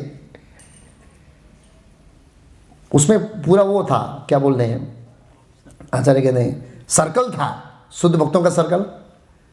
ज्ञान मिश्र, कर्म मिश्र, ये मिश्र, वर्णाश्रम पालन करने वाले। तो वर्णाश्रम पालन करने वाले थे क्योंकि द्वारका सिटी थी और वर्णाश्रम पालन करते, वर्णाश्रम के अंदर डेमीगॉड की पूजा होती। तो सत्राजीत को सूर्यदेव ने एक मणि दिया। वो मणि सोना उत्पन्न ऐसे ही लोहे को टच करती है, इस पर करती है। तो भगवान ने बोलाया ये राजकोष की चीज़ है, इतनी महंगी चीज़ है, व्यक्तिगत रसने से जीवन में खतरा है, भगवान ने ऐसे बताया। लेकिन सत्राजीत नहीं माने क्योंकि आ सकते उससे। और वो मणि है, फिर बाद में वो सत्राजी का भाई का नाम क्या था, उसको जीत है ऐसा कुछ नाम, प्रसन्नजीत, प्रसन्न सेन ऐसा कुछ नाम था, जो भी है। वो ऐसे गले में पैर के शिकार करने गए, सी ने फाड़ के खा लिया और सी ने गले में लटका दिया और एक गुफा में चला गया। और वहाँ पर कौन मिले? जामपान। उसने वो सी को फाड़ कर वो ले लिया और बच्चे को खेलने के लिए दे दिया और गुफा में चले गई वो मणि। अब ये सत्राजी का भाई मर गया तो आरोप आया भगवान कृष्ण पर कि हो न हो ये कृष्ण का काम है कि वो छोटे थे तब थोड़ी चोरी करते थे और ऐसा लग रहा है हाथ मार दिया है ये भगवान की लीला है। ऐसे भगवान ने देखा कि ये इस दोस्त का, तो जब तक वो मणि नहीं मिली भगवान क्या करते रहे? प्रयास करते रहे। भगवान बोला इसको मणि को लाऊंगा मैं इस तरह से। तो स्थैर्य मतलब रूप गोस्वामी ने ये कथा बताया कि भगवान उसको स्पर्श करने के लिए लगे रहे। स्थैर्यम आस्तिकयम आज्ञाकारिता। हालांकि भगवान को कोई आज्ञा नहीं दे सकता है, लेकिन भगवान भक्तों का रोल जब स्वीकार करते हैं तो भगवान आज्ञा स्वीकार करते हैं। युधिष्ठिर महाराज के उसमें महाभारत युद्ध में युधिष्ठिर महाराज ने आज्ञा दिया था, जाओ शांति दूत बन के जाओ, धृतराज के समझा के आओ। तो ठीक है, बहुत अलग अलग जगह पर आज्ञा दिया था। इसलिए सुखदेव गोस्वामी नहीं, नारद जी जब युधिष्ठिर महाराज को 7वें स्कंद में उपदेश देते हैं तो कहते हैं, जब नारद जी ने प्रहलाद महाराज का गुणगान किया तो लगा कि ओ मैं तो प्रहलाद महाराज का, हमें कुछ भी नहीं हुआ, ये कितने महान थे, साक्षात नरसिंहदेव भगवान खंबे से प्रकट हो गए, मेरे लिए तो ऐसे कभी प्रकट नहीं हुए उनको पता नहीं है कि आपके घर में ही रहते हैं, प्रकट होने का प्रश्न नहीं है।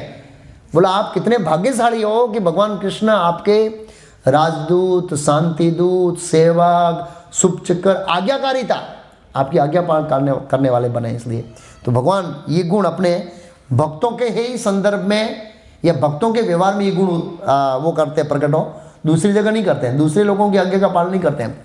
वो भजन गाते हैं ना हम लोग, क्या है, प्रार्थना सुने नंद कुमार, क्या नाम आगे की लाइन, सडंग शरणागति हई बे जहार, हाँ तहाँ प्रार्थना सुनी बे नंद कुमार। जिसकी 6 प्रकार की शरणागति होती है उसकी प्रार्थना स्वीकार की जाती है, उसकी आज्ञा का पालन होता है, दूसरे किसी आज्ञा का पालन होता। हम यहाँ पर प्रार्थना तो करते हैं, हम चाहते हैं भगवान हमारी आज्ञा का पालन करें, हमारा ये काम मिल जाए, हमारी ये गाड़ी आ जाए, हमारा ये हो जाए, बच्चे अमेरिका चला जाए, सब प्रार्थना करते हैं।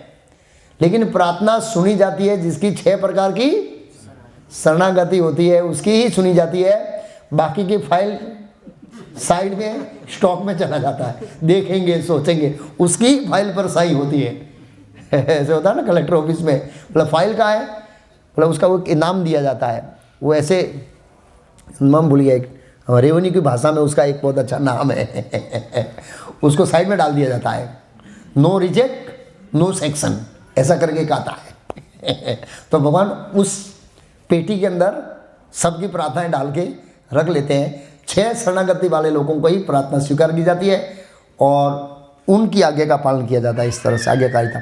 कीर्ति, यश, कीर्ति भगवान का गुण है, यश।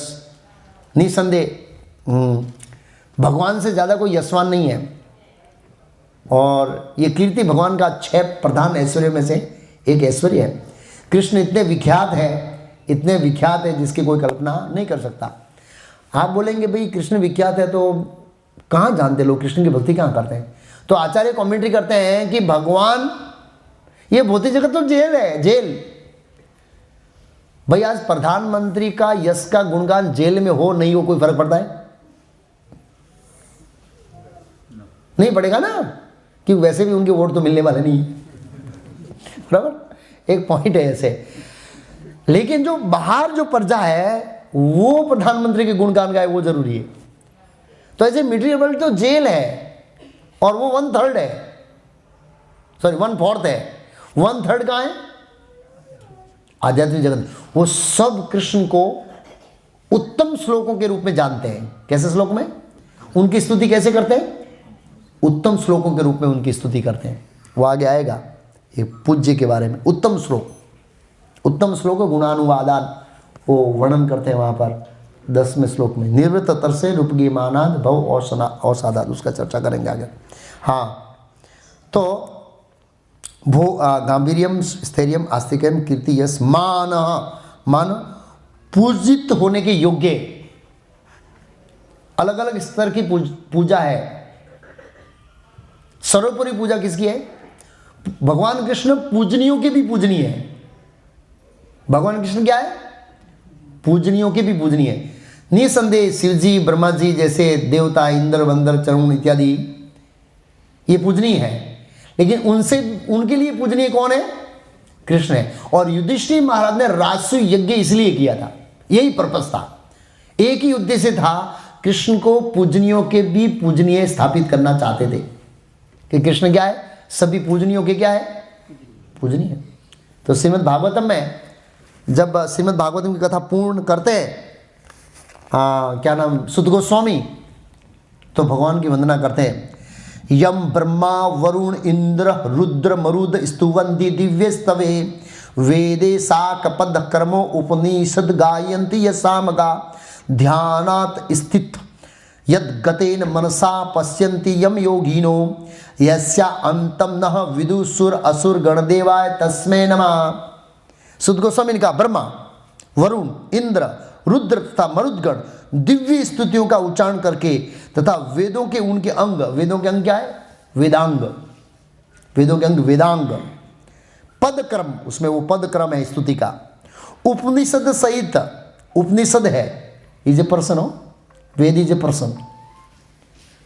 और वो लोग ट्रांसेंडेंटल फॉर्म के अंदर ब्रह्मलोक में रहते हैं, ऐसा मैंने एक जगह पढ़ा था। दिव्य फॉर्म के अंदर, मटेरियल वर्ल्ड में, व्यक्तित्व फॉर्म में ब्रह्मलोक में रहते हैं, और पुस्तक फॉर्म में ये हमारे साथ है ऐसे। उपनिषद समेत जिनकी स्तुति करते हैं, सामवेद के गायक जिनका सदैव गायन करते हैं, सिद्ध योगी अपने आप को समाधि में स्थिर करके और अपने आप को उनके बीत लीन करके जिनका दर्शन मन में करते हैं, तथा जिनका पार किसी देवता या असुर द्वारा कभी पाया नहीं जा सकता, ऐसे पूर्ण पुरुषोत्तम भगवान को मैं क्या करता हूँ? नमस्कार करता हूँ। यम वरुण इंद्र रुद्र मरुत गायंती स्तुवंती, उत्तम श्लोकों द्वारा जिनका गान करते हैं, उत्तम श्लोक। हाँ, तो कैसे लोग हो गए वो भगवान के गुणों का गान नहीं करेंगे? उसके बारे में सुखदेव गोस्वामी कहते हैं, निवृत्त तरसे रूपगी मानाद। ये भगवान के गुण का गान कौन कर सकता है? निवृत्त तरसे, तरसे मीन्स वासनाएं, जो भौतिक वासनाओं से मुक्त हो गया है, निवृत्त तरसे रूपगी मानाद भव औसाद मनो अभिरामात। ये भव औषधि है भगवान की। कहा उत्तम श्लोक गुणानुवानाद, ऐसा कौन होगा जो भगवान कृष्ण के उत्तम गुणों का गुणगान नहीं करेगा? तो क्या लिखा? पुमान विरजियेत विना पशुधनात। वो पशु जैसा है जो भगवान के उत्तम गुणों का गुणानुवादात नहीं करेगा। तो हम देखते हैं श्रीमद् भागवतम पढ़ेंगे तो पाएंगे कि बड़े बड़े देवता है वो हमेशा भगवान कृष्ण की स्तुति गान करने में क्या रहते हैं, उत्सुक रहते हैं। ब्रह्मा जी ने ब्रह्म स्तुति किया, बहुत जबरदस्त किया भागवत के 10वें स्कंद में, जब ब्रह्मा जी ने बछड़ों की चोरी किया और उसके बाद उनको पता लगा ये तो कृष्ण है, बहुत सुंदर स्तुति, एक एक श्लोक है उसके अंदर ब्रह्मा जी ने एक एक शब्द को तोल तोल कर बोले। देवराज इंद्र ने गोवर्धन पर्वत के बाद बड़ी सुंदर स्तुति किया और वरुण देव ने स्तुति किया। कहाँ पर? वरुण लोक में गए थे कृष्ण एक बार, नंद महाराज को ले गए थे ना, तो अब नंद महाराज वरुण देव का ऐश्वर्य देखकर आश्चर्यचकित हो गए और वरुण देव को नंद महाराज बहुत महान मान लगा, अरे ये इतने बड़े देवता है। लेकिन कृष्ण भगवान आए तो नंद महाराज ने साक्षात प्रणाम किया, यार ये वरुण देव की बुद्धि मारी गई है, इतना बड़ा देवता होगा मेरे लड़के को प्रणाम करता है, इसको क्या ज्ञान है इतना बड़ा देवता होने के बाद। हाँ, जब नंद महाराज वापस आए तो वरुण लोक का ऐश्वर्य बताया, पूरी मीटिंग की है उपनंदों का, अरे आपको पता नहीं है मैं ऐसी जगह गया था, लेकिन वो मूर्ख निकला है, मेरे बच्चे को प्रणाम कर रहा है, कृष्ण को, इतना बड़ा देवता ऐसे थाली लेके खड़ा था आरती कर रहा है, उसकी थोड़ी आरती करनी चाहिए इस तरह से। लेकिन वो तो वात्सल्य भाव में थे, कौन? नंद महाराज तो वात्सल्य भाव में थे, लेकिन वरुण देव तो जानते थे कृष्ण है ऐसे। और वरुण देव को जब पकड़ के ले आए, बाद में पता लगा ये पिताजी है, तो कोई बात नहीं, बोला इस बार में इनका दर्शन करूंगा। वैसे तो मैं जा नहीं सकता है ऑफिशियल, क्योंकि वो व्रज लीला में अलाउ नहीं है देवताओं को, लेकिन ये एक मौका है जिसमें मैं भगवान का दर्शन कर सकता हूँ, पूजा कर सकता हूँ, जो भी कर सकता हूँ ऐसे। और भगवान ने वरुण देव से कोई बात नहीं किया, इतनी स्तुति की, इतनी पूजा की, आरती किया, पिताजी को लेकर तुरंत वापस आ गए, सामने भी नहीं देखा, जाओ इतने महान है बात भी नहीं किया, कोई रिस्पॉन्स भी नहीं किया, कुछ नहीं है, चुपचाप लेके आ गए पिताजी को ऐसे। तो इस तरह से कृष्ण का गुणगान, पूजनियों की पूजनीय है भगवान कृष्ण। सैर्यम इति, ओके। मानः अनअंकृति निरअभिमानता, भगवान को अपने ऐश्वर्य का कोई अभिमान नहीं है। और जिसने भगवान ने खासकर राजसू यज्ञ में जो ऋषि मुनियों का स्वागत इत्यादि किया और व्यवहार किया, पांडवों से व्यवहार किया, पितामह भीष्म से व्यवहार किया, बहुत सारी अलग अलग जगह पर व्यवहार किया, तो वहाँ पर भगवान ने अपने ऐश्वर्यों को सामने नहीं आने दिया, इतने महान है, निरअभिमत, इतने महान होते हुए भी एक सामान्य व्यक्ति तरह निरअभिमत एते, ये सब बताया है। च अन्य अनेक, ये तो क्या है, काउंटिंग करा रहे हैं, कौन? पृथ्वी देवी, ऐसे ही 1 2 3 4 ऐसे अन्य बहुत सारे हैं। प्रार्थना रखने की योग्य महत्व महानता, इच्छा रखने वाले न कभी भी नहीं, वियंती घटते हैं, ये गुण अभी उनके अंदर घटते नहीं, ये बताया है। क्यों? ये गुण बढ़ते ही रहते हैं। जो उन्होंने बताया, हमारे अंदर क्या है, कई बार कुछ गुण प्रकट होता है लेकिन बाद में वो गुण घट जाता है। कभी हम बहुत दयालु बन जाते हैं, बहुत दान देते हैं, लेकिन हमारी तिजोरी में आना कम हो जाता है। कई बार लोग कमिटमेंट करते हैं, प्रभु जी ये प्रोजेक्ट में पूरा होगा तब तक 1 लाख दूंगा, 2-4 हफ्ता देते फिर बंद हो जाता है। फिर मैं फॉलोअप लेता हूँ, क्योंकि मुझे तो बनाना है, तो मैं कमेंट में पूछता क्यों प्रभु जी समस्या होनी शुरू हो गई है, बिजनेस डाउन जा रहा है, जॉब में परेशानी है, इस तरह से। तो इसका मतलब है हम अपने दानशीलता में क्या हुए, डाउन हो गए, घट गए। भगवान कभी घटते नहीं है। ये एक गुण की बात नहीं कर रहा हूं दान की, सभी गुण भगवान में घटते नहीं है, क्योंकि वो अनंत मात्रा में कृष्ण के अंदर है। किसकी मात्रा में? हाँ, जब हम कभी अच्छी स्थिति में होते हैं तो दूसरे ऊपर करुणा दया करते हैं, लेकिन हम खुद अच्छी स्थिति में नहीं है तो दूसरों की करुणा और दूसरों की दया हमको चाहिए। इसका मतलब वो हमारा गुण चला गया। तो कृष्ण का ऐसा नहीं है। यहाँ पर लिखा है वियंती न वियंती, कभी घटते नहीं है। स्म सदैव करिचित, किसी समय नहीं घटती है। तेन उनके द्वारा अहम में गुण प्राप्तेन श्री भाग्य देवी निवासेन रहने के लायक संप्रथम हाल में ही सोच रही हूँ रहती विदम लोकम इमं पाप मना, समस्त पापों के संग्रह से कलीना कली द्वारा इशितम। इसका अनुवाद ऐसा है 40वां गुण बताया शाश्वतता, भगवान शाश्वत है। फिर बताता है समस्त सत्व तथा समस्त सौंदर्यों और समस्त गुणों के आगार, आगार मीन्स भंडार, आगार हिंदी शब्द है, गुजराती भंडार।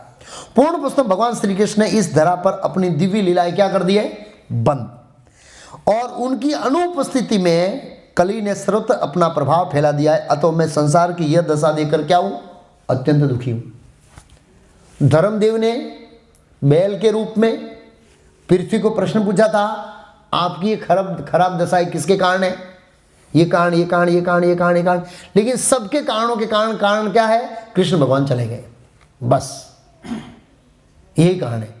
तो ये हमको ये भी समझना है कि हमारे जितने भी कष्ट है वो इसलिए है कि हम कृष्ण के साथ नहीं है, बस कृष्ण से क्या हो गए, किसी को नौकरी नहीं मिल रही है वही कारण है, किसी की शादी नहीं हो रही है वही कारण है, किसी की फैक्ट्री नहीं चल रही है वही कारण है, किसी को रोग हो गया है वो कारण, एक ही कारण है, क्या, कृष्ण से अलग है इसलिए, बस। किसी को घर नहीं है, किसी को लोन नहीं भरपाई कर रहे हैं, जितने भी समस्या है वो समस्त समस्याओं का एक ही कारण है कि हमने कृष्ण को छोड़ दिया है, इसलिए वो दुखी है पृथ्वी देवी, और हम भी दुखी है पृथ्वी देवी की तरह। हम कहाँ सुखी है, तथाकथित सुख है, थोड़े समय लगता है ऐसे, लेकिन अल्टीमेट है तो दुखी। तो कृष्ण का संग कैसे हो वो सोचना चाहिए हमें, कृष्ण का संग कैसे हो, उनके कथा श्रवण से। तो पृथ्वी देवी कह रही है वो लीलाएं बंद कर दी, और उनकी उन्हीं उपस्थिति में वो भाग्य की देवी एक दिन में बहुत समृद्धशाली थी। वो कौन बोली है, पृथ्वी देवी बोली है, बहुत प्रसन्न थी। जैसे ही भगवान कृष्ण ने अपना पैर उठाया तो एक शब्द का प्रयोग किया यहाँ पर, कलयुग के शब्द के लिए क्या किया है, पाप मना, समस्त पापों का आगार। जैसे भगवान दिव्य गुणों का आगार है और कलयुग क्या है, पापों का भंडार है। कलेर दोष निधे राजन, निधे मीन सागर, कलयुग दोषों का सागर है, दोष ही दोष है। कलेर दोष निजे राजन अस्ति ये कोई मान गुण कीर्तन आदि कृष्ण से मुक्त संग ब्रह्म भज। कलयुग दोषों का सागर है। और पृथ्वी देवी दो कारण से रो रही है, एक तो भगवान कृष्ण का संग चला गया, व्यक्तिगत रूप से दुखी है। दूसरा कारण क्या है कवच, लोगों की समस्या है क्या, वो पृथ्वी देवी ने देखा ये लोग सब कलयुग के शिकार होंगे। और तीसरा कारण था यमराज ऊपर बड़ी दया आई, क्यों, छुट्टी नहीं मिलेगी उनको, कोई छुट्टी नहीं है, जब तक कलयुग पूरा नहीं होता है कोई छुट्टी नहीं है। इसलिए शुरुआत में छुट्टी ले ली विदुर जी के रूप में। भाई कलयुग आरंभ कहां से हुआ, दापर के एंड से ना, तो भगवान कृष्ण जाने से पहले उन्होंने छुट्टी पाड़ दी, बोला उसके बाद इसे छुट्टी मिलेगी नहीं, ओवर टाइम चल रहा है यमराज का, कोई छुट्टी नहीं मिलेगी। मतलब इस सेंस में कहने के बाद ये, तो कहने का मतलब भावार्थ ये है, भगवान कृष्ण के संग के कारण वो विखुटी पड़ गई, बस अलग हो गई है पृथ्वी देवी, और उनकी अनुपस्थिति में कलयुग आया है। तो एक सिद्धांत ये क्लियर होता है कि जब तक भगवान है तब तक कलयुग नहीं आ सकता। तो अब भगवान को लाने कैसा है, कृष्ण सूर्य समान, माया अंधकार, जहां कृष्ण ત્યાં नहीं माया नो अधिकार। तो भगवान का संग हम भगवान के नाम से, भगवान के रूप से, और भगवान के गुण और लीलाओं से, भगवान के प्रसाद के माध्यम से, भगवान के भक्तों के संग से माध्यम से कर सकते हैं। लेकिन विशेष रूप से कलयुग में क्या बताया है, नाम, भगवान का नाम है वो हमारे हृदय में रहेगा तो कलयुग का प्रभाव हमारे हृदय में नहीं रहेगा। और ये भगवान के नाम की अनुपस्थिति में कलयुग रहेगा, ऐसा हो ही नहीं सकता कि हमारे हृदय में कृष्ण भी ना हो और कलयुग भी ना हो, ऐसा नहीं हो सकता, या फिर दोनों हो, ऐसा भी नहीं हो सकता। हाँ, मात्रा ओછી हो सकती है कि 75% कृष्ण है और 25% कौन है, कलयुग, क्योंकि प्रोसेस चल रही है, हमारा हृदय सफाई हो रहा है ऐसे तो वो हो सकता है, लेकिन दोनों साथ में नहीं रह सकते हैं। जितनी मात्रा में कृष्ण प्रकट होंगे इतनी मात्रा में कलयुग अप्रकट होगा। तो पृथ्वी देवी विशेष करके भगवान के कृष्ण के दिव्य गुणों का बखान करके हमें लाभ दे रही है, जिसका श्रवण करके हम कृष्ण के प्रति क्या करें, आसक्ति उत्पन्न करें। ये टॉपिक है, अगली बार फिर आगे संवाद होगा। ये गुण पूरे हो गए हैं अभी, और आगे बताएगी पृथ्वी देवी इसके बारे में। हरे कृष्ण। प्रश्न उत्तर करेंगे, थोड़ा प्रश्न उत्तर का समय कम मिलता है, खास करके इसके सब्जेक्ट में पहले प्रश्न हो तो अच्छा है, भगवान के गुणों इत्यादि जो वर्णन किया, और इसमें नहीं होता है तो फिर जनरल प्रश्न कर सकते हैं। हाँ, शरणागति में अंतिम श्रद्धा का स्तर क्या होना चाहिए? शरणागति में श्रद्धा का अंतिम स्तर क्या होना चाहिए? शरणागति में श्रद्धा का अंतिम स्तर वो मारो भी राखो भी जो इच्छा तुम्हारा, लेकिन उसको भी बहुत प्रैक्टिकल समझना है। मैंने कई बार बोला है भाई, शेर आ रहा है मारो भी राखो भी भाई भागना है और ये भजन गाना है, नहीं कि बैठना है लेजी होकर। किसमें बत में पढ़ रहा था, हाँ बहुत अच्छा, मैं वो शरणागति का बताऊं। जब वह माता देवकी को लेकर कंस जा रहा था और कंस ने माता देवकी को, आकाशवाणी हुई और माता देवकी को मारना चाहा। अब उससे पहले भविष्यवाणी हो गई है, वसुदेव ने सुनी कि इसका 8वां पुत्र कंस को मारेगा, तो वसुदेव जी आराम से बैठ सकते थे ना, भाई कैसे भी करके देवकी तो मरेगी नहीं, क्योंकि उसका पुत्र कैसे बनेगा, भगवान तो आने वाले, मैं क्यों प्रयास करूं। प्रभुपाद जी बोले भगवान के भक्त लेजी नहीं होते। वसुदेव जी को पता था कि देवकी बचेगी, मैं प्रयास नहीं करूंगा तो भी बचेगी, लेकिन उन्होंने जबरदस्त प्रयास किया, इतनी बुद्धि लगाई उन्होंने, इतनी बुद्धि लगाई, उतना तर्क प्रस्तुत किया कंस को, ऐसे समझाया, ऐसे समझाया, ऐसे समझाया, ऐसे सोचा, ऐसे सोचा, रिक्वेस्ट किया, ये किया, वो किया, लास्ट में प्रॉमिस किया। तो प्रभुपाद जी उसमें लिखते हैं। तो श्रद्धा का मतलब ये भी है भाई भगवान के ऊपर श्रद्धा रख कर कार्य करना, मतलब मेरे को भाई मारो भी राखो जो इच्छा तुम्हारा, ऐसे भाई ठीक है, मंदिर तो बनेगा ना, बनेगा, मैं क्यों प्रयास करूं। तो वो सही श्रद्धा नहीं है। मुझे अपना पूरा प्रयास लगा देना है, गुजन के मरणीय प्रयास। कैसे प्रयास? हाँ ऐसे, उनको पता था 8वां पुत्र कंस को मारने वाला है, फिर प्रयास क्यों करूं मैं, नहीं किया। प्रभुपाद बोले भक्त लेजी नहीं होते। तो वो श्रद्धा होनी चाहिए, भागो भगवान का स्मरण करो, उनके ऊपर डिपेंड रहो बस, फिर भगवान पीछे से सिंह खा जाता है तो भजन गाते ही रहो, कोई प्रॉब्लम नहीं ऐसे मतलब ये पराकाष्ठा है, भगवान मेरी रक्षा करेंगे, रक्षसी इति विश्वासो, ये शरणागति का और श्रद्धा का लास्ट स्टेज है, रक्षति इति विश्वासो, कृष्ण मेरी रक्षा करेंगे, उसमें पूर्ण विश्वास होना चाहिए। और उसमें भगवान मार देते हैं तो भी बिल्कुल बलक नहीं आनी चाहिए कि भगवान ने तो ये बोला था भक्तरे समय सिद्धू में, आचार्य ने लिखा है, महाप्रभु लेक्चर में उत्तरायण के दिन बोला था फिर भी नहीं बता रहे, तो ऐसा भी नहीं होना चाहिए। मारो भी राखो जो इच्छा तुम्हारा, लेकिन प्रयास होना चाहिए इस तरह से, बराबर। ये श्रद्धा का पराकाष्ठा है, रक्षति इति विश्वासो। और दूसरा श्रद्धा शब्द विश्वास के स्टूडेंट से कृष्ण भक्ति के लिए सर्वकर्म करता है, मैं कृष्ण भक्ति करूंगा उसमें सब कुछ आ जाएगा। ये भी एक श्रद्धा का परिपक्व स्तर है, मतलब पूर्ण शरणागति स्तर की ये श्रद्धा है। कृष्ण भक्ति कैले सर्वकर्म कर तो है, कृष्ण भक्ति करूँगा सब कुछ आ गया, अलग से कुछ भी करने की जरूरत, देवताओं की पूजा करने की जरूरत नहीं है, कर्म कांड करने की जरूरत नहीं है, ये करने की जरूरत नहीं है, वो करने की जरूरत नहीं है, या अन्य किसी का आश्रय लेने की जरूरत नहीं है इत्यादि। ये भी एक अंग है श्रद्धा का। हाँ प्रभु, मतलब नए लोगों को चांस है, जो यहाँ वाले तो यहाँ पूछ सकते हैं ऐसे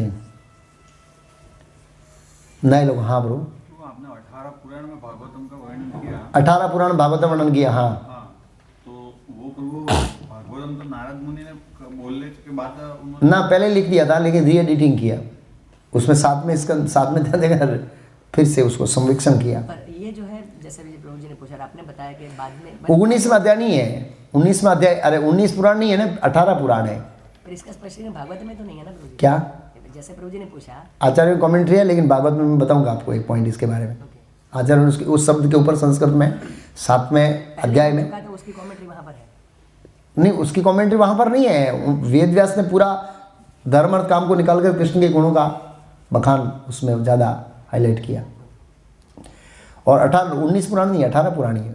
18 पुराण के अंदर काउंटिंग होती है, लेकिन 12वें स्कंद का अमलम पुराणम, अमलम मीन्स उसमें किसी बात का मल नहीं है, मल में भौतिकता नहीं है, शुद्ध है। और शुरुआत में ही बोल दिया था ना वो, धर्मो प्रोजित केतव, केतव धर्म इसमें नहीं है, प्रोजित मीन्स बहिष्कार किया ऐसे। बराबर 18 पुराण के अंदर आते हैं, लेकिन व्यास नारद जी के स्पेशल उपदेश से उन्होंने उसके बाद एडिट करके पूरा पुराना धर्म अर्थ काम को जीरो कर दिया, कृष्ण के गुणों से भर दिया, कहने भाव ये है ऐसे। ऐसा वर्णन आता है कहीं? आचार्य कमेंट करते हैं इस तरह से। ऐसा नहीं था पहले 70 पुराण लिखा उन्होंने, ऐसा नहीं है। 18 पुराण नाम है ऐसे, इस तरह से। मतलब बड़ा पॉइंट नहीं है, बाद में लिखा ये लिखा, लेकिन फिर भी इस तरह से है एक्चुअली ऐसे। उन्होंने कहा था कि मैंने बहुत सारे कृष्ण के गुण लिखे, बोला लिखे हैं, लेकिन वो धर्म अर्थ काम के मिक्स लिखे हैं, शुद्ध लिखी है इस तरह से। और कोई प्रश्न है? अभी पूछिए विश्वकर्मा जी। 6 प्रकार की शरणागति, हाँ कौन सी है? भक्ति समय सिंधु में डिटेल में दिया है। जो कृष्ण भक्ति के अनुकूल है उसको स्वीकार करना, अनुकूलेन कृष्णमस्मिन्, कृष्णानुशीलम। प्रतिकूल है उसका त्याग करना, अनुकूले से संकल्पस्य प्रतिकूल वर्जनम। रक्षसिधि विश्वासो, श्लोक भूल गया मैं, है गोत्र वर्णन करता है। भगवान हमारे पालन पोषण करने वाले हैं, इस तरह से भक्ति समझ में दिया है। उसमें प्रभुपाद जी ने वो सर्वधर्मान परित्यज्य उसके तात्पर्य में लिखा है ये श्लोक, अनुकूली कृष्णानुशीलम। और किसी को कोई प्रश्न है? ओके, टाइम तो है थोड़ा बाकी है, 5 मिनट मैंने जल्दी पढ़ा। हाँ प्रभु। तो जैसे आपने बताया कि वरुण उनको बंदी बनाना, वरुण देव बंदी बनाए, बंदी बनाए थे। हाँ। तो उनका ऐसा था कि आपने बताया देवी देवता कृष्ण की लीला में भाग नहीं ले सकते, तो वो बाघ नहीं ले सकते, मतलब वो व्रज में ऐसे जाके डायरेक्ट थोड़ी मिल सकते, रोज कोई देवता ऐसे नहीं मिलते थे ऐसे ऑफिशियल। भगवान श्री कृष्ण ने जब लीला करने से पहले हाँ तब देवी देवताओं को उनकी लीला में सपोर्ट करने के लिए जब रजधाम में उनको देवी देवताओं को अलग अलग लीलाओं का देवी देवताओं को व्रजधाम में अलाउ नहीं मिला है, उनको द्वारका में मिला है। व्रजधाम में भगवान के पार्षद है, कोई देवी देवता नहीं लीला में। भगवान का जब आविर्भाव हुआ था तब हाँ तब व्रज के अंदर कोई देवी देवता नहीं, वो तो भगवान के पार्षद है। वो देवता यदु वंश में जन्म लिया उन्होंने। व्रज में अलाउ नहीं है क्योंकि शुद्ध भक्त नहीं है ना, इसलिए व्रज में अलाउ नहीं है। इस तरह से मतलब कुछ हुआ, जैसे देवराज इंद्र का वो समस्या हुआ तो इस तरह से मिले, ब्रह्मा जी इस तरह से मिले और वरुण इस तरह से मिले, लेकिन ऐसे ऑफिशियल जाना भगवान को मिलने के लिए वो कठिन था। उनके लिए जो सेवाएं वो वहाँ पर नहीं थी ना वहाँ नहीं थी सेवाएं, वो महाभारत युद्ध में थी ज़्यादातर। यदुवंशी में कुछ देवता हो सकते हैं इस तरह से, द्वारका में देवता हो सकते हैं, लेकिन द्वारका में भी अतरंग पार्षद थे नजीक, और इस तरह से बाहर इस तरह से जहाँ शुद्ध भक्त का रोल था वहाँ पर भगवान ने शुद्ध भक्त लाए, जहाँ पर सकाम भक्तों का रोल अदा करना था तो वहाँ पर देवता इत्यादि सम्मिलित हुए। मतलब ऐसी जरूरत थी जहाँ पर व्रज के अंदर देवताओं को अलाउ नहीं है, शुद्ध भक्ति सब उनके पार्षद थे टोटली। जहाँ मैं समझा वहाँ तक ऐसे कोई सुनने मिला नहीं है कि व्रज में ये लीला भी थे। जैसे हमारे गौर लीला के अंदर सब आचार्य पूर्वजन्म में सब कृष्ण लीला में थे ना, इस तरह से सब व्रज लीला में सब भगवान के शुद्ध भक्त थे। ऐसे भगवान इतनी घनिष्ठता के साथ लीला देवताओं इत्यादि के साथ नहीं करते हैं क्योंकि शुद्ध भक्त नहीं, इसलिए। हाँ ऋषिकेश ब्रो, अनाउंसमेंट है। विष्णुदेव यादव की तरफ से आज प्रसाद है, वो अमर हुआ आज आए नहीं है, तो उनके लिए हम 3 बार हरे कृष्ण महामंत्र बोलेंगे और प्रार्थना करेंगे इस उत्तरायण के दिन उनका दान भगवान कृष्ण की सेवा में उपयोग होने से भगवान कृष्ण उनके ऊपर कृपा करें और आशीर्वाद दें। हरे कृष्णा कृष्णा कृष्णा हरे हरे, हरे राम राम राम हरे हरे, हरे कृष्णा कृष्णा कृष्णा हरे हरे, हरे राम राम राम हरे हरे, कृष्णा कृष्णा कृष्णा हरे हरे, हरे राम राम राम हरे हरे कृष्ण। तो अभी आरती होगी और उसके बाद सभी के लिए प्रसाद होगा।